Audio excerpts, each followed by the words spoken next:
ఫేస్‌లో ఐ ఏరియాకి మాత్రమే మంచిగా కాంపాక్ట్ పౌడర్ అప్లై చేయాలి. ఎందుకంటే మనం కాజల్ పెడతాము. నెక్స్ట్ ఐ షాడోస్ అవన్నీ పెడతాం కాబట్టి ఖచ్చితంగా అప్లై చేయాలి. మిగతా కొంచెం తీసుకున్న ప్రొడక్ట్‌లోనే మిగతా ఫేస్ గానీ, నెక్ గానీ అది కూడా కవర్ చేసుకోవాలనమాట.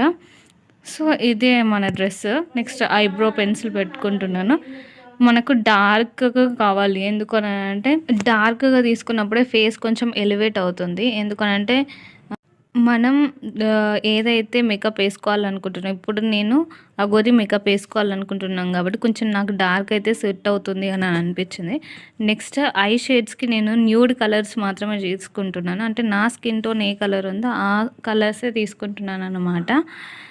సో, మోస్ట్‌లీ అయితే మీరు చూస్తున్నారు నేను ఎక్కువ అంటే ఏ బ్రైట్ కలర్ యూజ్ చేయట్లేదు. జస్ట్ మన స్కిన్ కలరును ప్లస్ కొంచెం వైట్ కలర్ ఉన్నది మాత్రమే ఐ షేడ్ కింద తీసుకుంటున్నాను. నెక్స్ట్ ఐబ్రోస్‌కి